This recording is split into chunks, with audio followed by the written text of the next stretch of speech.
ये GS paper 2 है, general study का पेपर 2 है और जनरल स्टडी का पेपर 2 है और कौन से ईयर का 2022 का है, ठीक है। और 2023 के अभी मेंस अभी स्टार्ट नहीं हुए हैं। जैसे ही उसके क्वेश्चन पेपर आ जाएंगे तो उसको भी हम साथ में डिस्कस करेंगे। तो पहला क्वेश्चन देख सकते हैं, जो जीएस 2 में क्या क्या होता है। देखिए आप यहाँ से एनालाइज कर लेंगे क्या क्या चीज़ें होती हैं। पहले क्वेश्चन को डिस्कस करते हैं। The most significant achievement of modern law in India is the constitutionalization of environmental problems by the Supreme Court. Discuss this statement with the help of relevant case laws. The right of movement and residence throughout the territory of India are freely available to the Indian citizen, but these are not absolute. Comment. तो ये जो है ये आपका polity का part आ जाता है।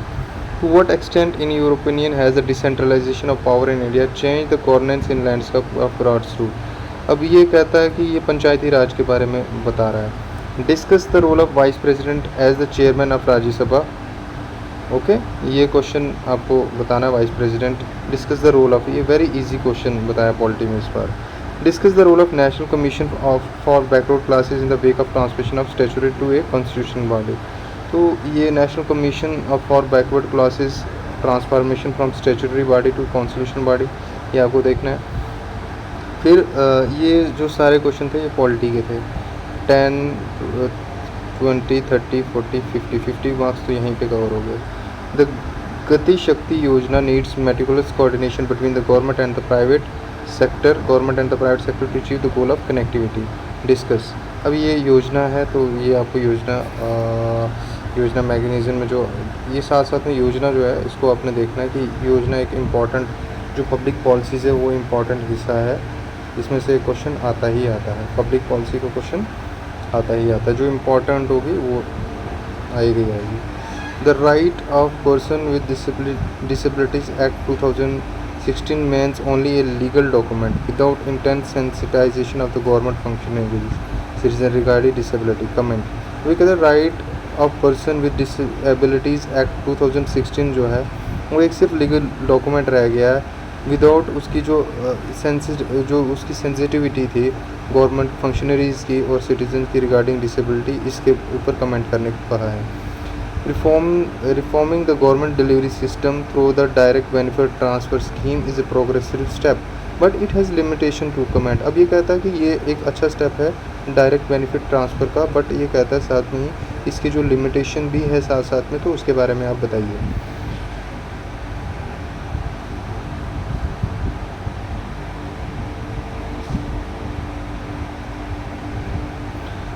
Next, India is an old friend of Sri Lanka. Discuss India's role in the recent crisis in Sri Lanka in the light of the preceding statement. अब नेक्स्ट क्वेश्चन है, do you think BIMSTEC is a parallel organisation like the SAARC. अब ये organisation का question भी है। देखिए, एक public policy important है, दूसरा ऑर्गेनाइजेशंस जो भी हैं वो इम्पॉर्टेंट है। ऑर्गेनाइजेशन जो फेमस होती है वहाँ से क्वेश्चन आता है। Do you think that BIMSTEC is a parallel organisation like SAARC? What are the similarity dissimilarities between the two? How are Indian foreign policy और objective lies by the forming a new organization? Next question is, discuss the procedure to describe the dispute arising out of the election member of the parliament of the state under the Representation People Act 1950। अब representation of people act जो है वो important हो जाता है। Of people act ये भी आपको पढ़ना है। तो रिप्रेजेंटेशन ऑफ पीपल एक्ट जो है, what are the grounds on which the election of any returned candidate may be declared void? What remedy is available to the aggrieved party against the decision? Refer to the case law। ये 15 marks का question है, देख सकते हैं आप कितना weightage दिया हो गया रिप्रेजेंटेशन ऑफ पीपल एक्ट को। फिर उसके बाद discuss the essential condition for exercise of legislative powers by the governor. अभी कहता है लेजिस्लेटिव पावर जो है गवर्नर्स की एसेंशियल, डिस्कस एसेंशियल कंडीशंस। वो कंडीशन कौन सी होंगी जब वो एक्सरसाइज करेगा अपनी legislative power governor. Discuss the legality of repromulgation of ordinances by the governor without placing them before the legislature. तो ये जो है गवर्नर की जो पावर्स हैं लेजिस्लेटिव पावर वो हमें डिस्कस करनी है। तो गवर्नर जो चैप्टर है वो इम्पोर्टेंट टॉपिक हो जाता है इसीलिए। Next question is, while the national political parties in India favor centralization, the regional parties favor state autonomy. Comment. तो अब ओबियसली जो नेशनल पॉलिटिकल पार्टीज़ जो इंडिया में वो सेंट्रलाइजेशन को फेवर करेंगी, क्योंकि वो एज ए ह्यूज जो है पावर में रहना चाहेंगी. बट जो रीजनल पार्टीज़ हैं वो फेवर करेंगी स्टेट ऑटोनॉमी को.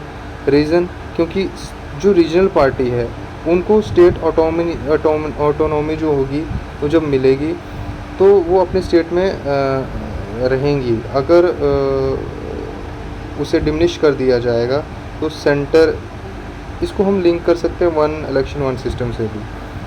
What is the while the national parties in India favour centralisation, the regional parties in favour of state autonomy.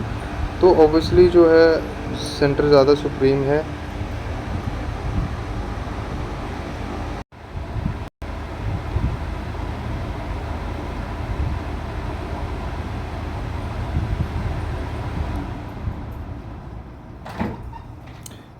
India is an age of, ये हमने डिस्कस कर लिया.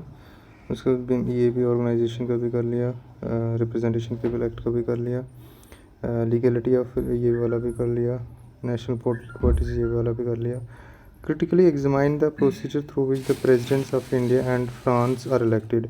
अब इन्होंने कहा है तो प्रेजिडेंट ऑफ इंडिया कैसे इलेक्ट होता है और फ्रांस कैसे इलेक्ट होता है. क्रिटिकली एग्जामाइन करो इसको. तो critically examine the procedure through which the presidents of India and France are elected. तो यहाँ पे जो पॉलिटी है हमने इंडिया की नहीं, साथ साथ में फर्दर कंट्रीज़, बाकी कंट्रीज़ की जो पॉलिटी है उनको भी साथ में हाईलाइट करना है. Discuss the role of election commission of India in the light of evolution of model code of conduct. Election commission of India in the light of evolution of model code of conduct. तो ये जो सारी जो polity के questions हैं वो attempt किए जा सकते हैं GS2 में. I think it's very easy. Though no the next question is,